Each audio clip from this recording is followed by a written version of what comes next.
The night everything changed, I was wearing a red dress that cost more than my in-laws' monthly mortgage. Not that they knew that, of course. To them, I was just the poor girl who trapped their precious son Thomas. I'm Rebecca Zhang, and until that night, I'd spent 2 years letting my husband's family believe I was a struggling artist who'd married into their elite social circle. The truth? I was the silent CEO of Zhang International, one of Asia's largest tech companies. But that was my little secret. Did you get that dress from a thrift store? My sister-in-law, Amanda, sneered as I entered the Bradley Foundation's annual charity gala. She was wearing a designer gown that I recognized as last season's collection. I declined to buy the same one, finding it a bit tacky. Something like that. I smiled, adjusting my fake diamond necklace that had actually been my grandmother's, worth more than Amanda's entire wardrobe.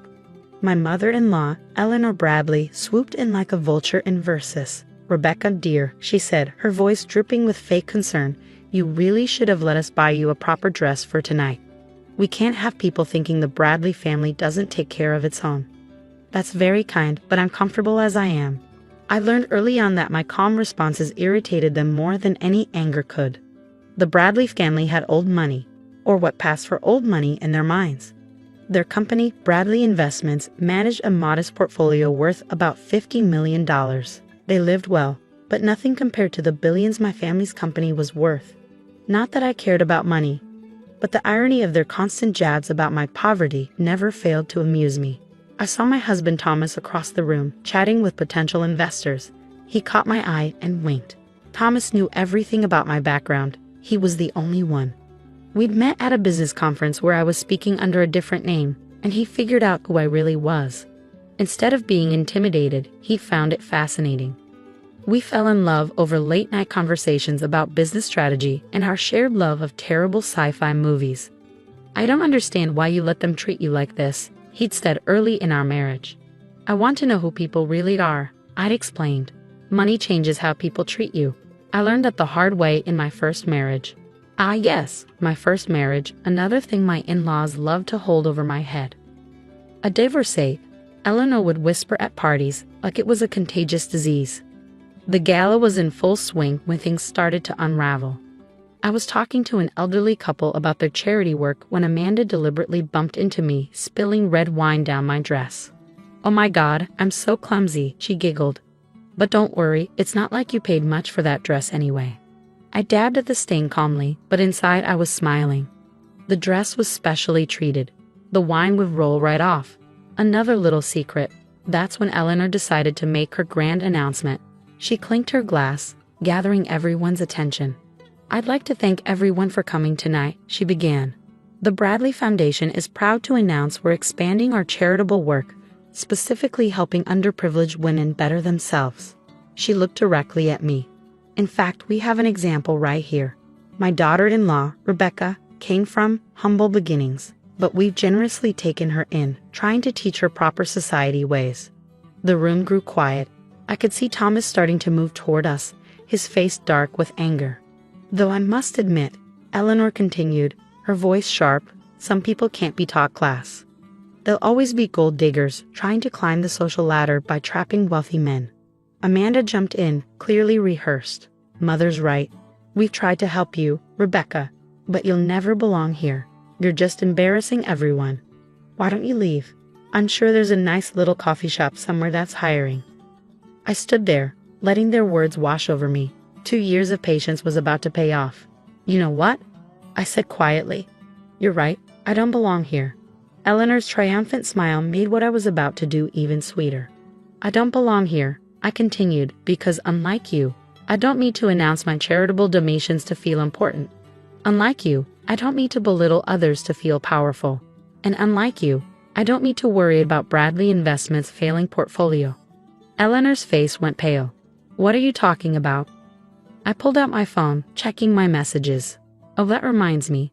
I should let you know that about 20 minutes ago, my company completed its acquisition of Morrison & Stanley." "The investment firm?" Amanda looked confused. "What does that have to do with anything?" "Everything," Thomas said, finally reaching us. He was grinning. "Because Morrison & Stanley handles all of Bradley Investments' accounts, and my wife's company just bought them. The glass slipped from Eleanor's hand, shattering on the marble floor. "Your company?" Amanda stammered. I smiled, reaching up to unpin my hair. Zhang International. Perhaps you've heard of it. We're quite big in the tech sector, worth about 12 billion at last count. Eleanor grabbed the nearest chair for support. "That's impossible. You're just a gold digger." I finished for her. "A poor artist?" Amazing what people assume when they're too busy looking down their noses to see what's right in front of them. But this was just the beginning. What happened next would change the Bradley family forever. The silence that followed my revelation was deafening. You could practically hear the wheels turning in Eleanor's head as she calculated just how badly she'd miscalculated. "Even if what you're saying is true," she finally managed, her voice shaking, "Bradley Investments is still independent. You can't touch us." I pulled up another message on my phone. "About that. Thomas, darling, what time is it?" My husband checked his watch with theatrical flair. 9:45 p.m. Perfect. That means the papers have just been filed. "You see, Eleanor, Bradley Investments has been in trouble for a while. Your expansion into real estate last year was ill-advised. Your company's been hemorrhaging money, forcing you to take out high-interest loans just to maintain appearances." Amanda's face went from pale to green. "How do you know about that?" "Those records are private." "Nothing's private when you own the bank," I said softly. "As of 9 o'clock tonight, Zhang International owns every loan Bradley Investments took out. We also own this building, by the way. Bought it last week." Eleanor swayed on her feet. "This building belongs to the Bradley Foundation." "Belong," Thomas corrected. "The foundation's board voted to sell it due to financial constraints. It just didn't tell you yet. Probably because you've been too busy planning how to humiliate my wife to attend the last 3 board meetings." The crowd around us had grown larger, society's elite watching the drama unfold like a tennis match. I could see phones recording discreetly. This would be all over social media by morning. "You can't do this," Eleanor whispered. "We're family." "Family?" I let out a small laugh. "Let's talk about family, Eleanor. For 2 years you've called me a gold digger at every opportunity. You've sabotaged my charity work, spread rumors about my past, and even tried to set Thomas up with other women. Tonight you deliberately tried to humiliate me in front of everyone who matters in this city's philanthropic circle. Is that how family treats family?" Amanda stepped forward, desperation in her eyes. "We can work something out. Daddy will talk to you. He always knows how to fix things." "Your father already knows," Thomas interjected. "Who do you think approved the sale? He's known about Rebecca's identity for months. He was trying to warn you both to change your behavior, but you wouldn't listen." Eleanor's face contorted with rage. "Richard would never go behind my back like that."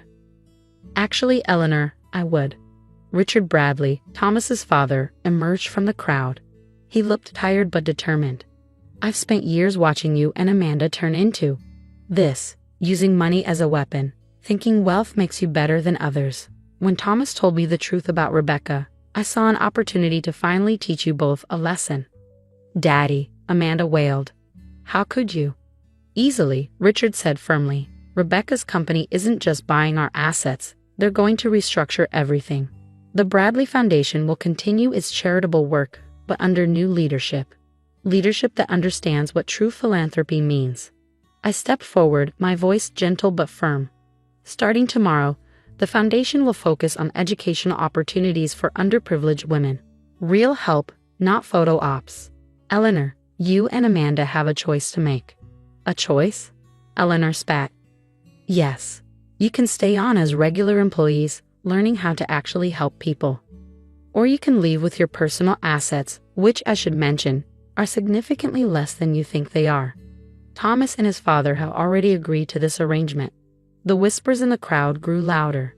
Eleanor Bradley, society queen, being offered a regular job by her poor daughter-in-law? It was delicious scandal. "This is ridiculous," Amanda shrieked. "Mother, tell them they can't do this." But Eleanor's rage had turned to something else. Fear. She'd finally realized just how completely her world had changed. "Why?" she whispered. "Why go through all this? You could have crushed us instantly." I walked closer, keeping my voice low so only she could hear. "Because money and power aren't weapons, Eleanor. They're responsibilities." I wanted you to understand exactly how it feels to be judged, dismissed, and humiliated based on what people think you're worth. Now you have a chance to learn what real worth means." 2 weeks later, the headlines told the story. Bradley Foundation announces major restructuring. New focus on women's education. Eleanor and Amanda chose to stay, though it wasn't easy. Eleanor works in program development now, and recently confessed she's finally finding real purpose in her life. Amanda's running our outreach program, and last week she apologized to me for the first time. Thomas and I still attend charity galas, but they're different now. No more power plays or social climbing. We focus on actual change, actual help for people who need it. I still wear that red dress sometimes, wine stain and all, to remind myself and others that true worth isn't in what you wear or what you own. It's in how you treat people. Richard retired but serves on our board, proudly watching his son and daughter-in-law build something meaningful. The other night, at a small family dinner, Eleanor asked me to help her understand more about impact investing. "I want to do better," she said quietly. "I want to be better." And that, more than any revenge, was the victory I'd been hoping for all along. Sometimes at night, Thomas asks me if I miss being the secret billionaire. I just smile and show him the latest reports from our education programs. Hundreds of women getting chances they never thought they'd have. Why miss it? I tell him, this is a much better story.